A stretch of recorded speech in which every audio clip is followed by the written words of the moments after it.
catching up on the script, and I'm like, what is happening? Raja, I gotta ask, I've just been watching the freeform Hulu hit Cruel Summer, and I think I saw you make a little cameo, huh? You did.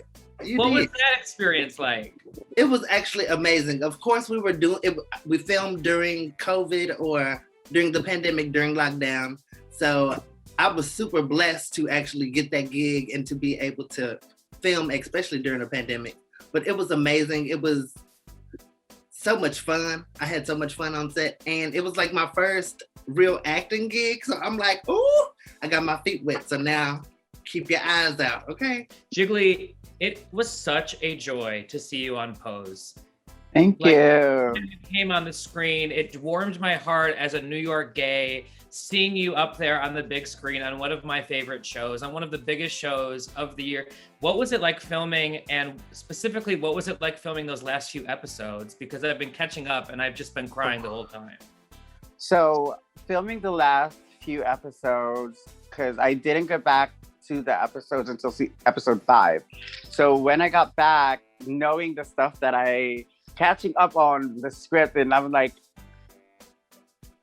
what is happening? I know. Like, it was great to know about my character and how she evolved, and Veronica's now like running a shop. So I was like, it was different for me because when they were telling me that, okay, well now, because I asked, like, why do I look so expensive now? They were like, well, because now you are running the shop. You don't just work at the shop, you're now running it. I was like, oh, got it. She has money. Yeah. Good. And then good character question. Huh?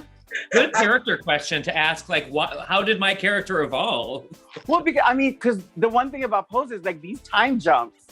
And, we started in 1988 to all of a sudden we are now it ends at 1998. So it's like a whole decade. A lot can happen in a decade. Clearly, even like, look at me. It's like, it's been a decade since I was on season 4 to All-Star 6. It's literally a decade. And for me, watching that evolution of the show and being part of it and seeing literally Billy Porter, like, on set, do his thing, it's a literal masterclass of professionalism, and as an actor to watch somebody just nail it in one take. Like, who does that? Like, how?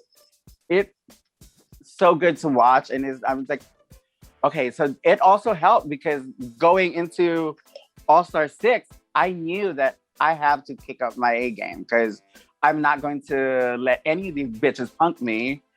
So I, like, as the one girl who has a recurring role on a scripting series from RuPaul's Drag Race, there's no other queen that has been able to do that before. I was the first one, and I know I'm not going to be the last because there's so many talented girls on the show, and my sister being one of them. So I know that we're all going to be working, and now that drag and everything is our culture is being so mainstream, I feel like it's time.